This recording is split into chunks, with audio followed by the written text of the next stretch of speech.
এই লাশটাকে তুমি আজ রাতের ভিতরে এমন এক জায়গায় ফেলে দিয়ে আসতে হবে যেখানে কেউ দেখবে না। পাগলটি দুই ভাইয়ের কথা মতো লাশটি কাঁধে করে বনের ভেতর দিয়ে নিয়ে যাচ্ছে। বনের একটি গভীর অন্ধকার জায়গায় পাগলটি লাশটিকে ফেলে দিয়ে টাকার জন্য দুই ভাইয়ের কাছে ফিরে যাচ্ছে। কিন্তু দুই ভাই পাগলটিকে অবাক করে দিয়ে বলে, তুমি কিসের লাশ ফেলে দিয়ে আসছো? লাশ তো দেখি এখন আবার এখানে এসে শুয়ে আছে। পাগলটি বলল, আচ্ছা চিন্তা করবেন না, আমি একে আবার ফেলে দিয়ে আসতেছি, ও আর আসতে পারবে না। এ কথা বলে সে দ্বিতীয় লাশটি কাঁধে নিয়ে হাঁটা শুরু করে। এবার সে একটি পরিত্যক্ত কূপে লাশটিকে ফেলে দিয়ে আসলো, কিন্তু সে ফিরে এসে দেখে লাশটিও আবারও দুই ভাইয়ের সামনে এসে শুয়ে আছে। মানিক মিয়া রেগে বললেন, তুমি দেখে সহজ কাজটাই করতে পারো না? পাগলটি বলল, এটা তো হওয়ার কথা না। আচ্ছা চিন্তা করবেন না, এবার আরও ভয়ঙ্কর জায়গায় ওকে ফেলে দিয়ে আসবো। এ কথা বলে সেই তৃতীয় লাশটিকে আবার কাঁধে তুলে নিয়ে হাঁটা শুরু করলো।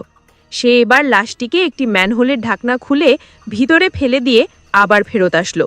সে খুব অবাক হলো, কারণ লাশটি আবারও ফেরত চলে এসেছে। মানিক মিয়া পাগলটিকে কিছুক্ষণ বকলেন এবং বললেন, তোমাকে কোনো টাকাই দিব না, তুমি এত সহজ একটা কাজ করতে পারো না? পাগলটি আক্ষেপ করে বলল,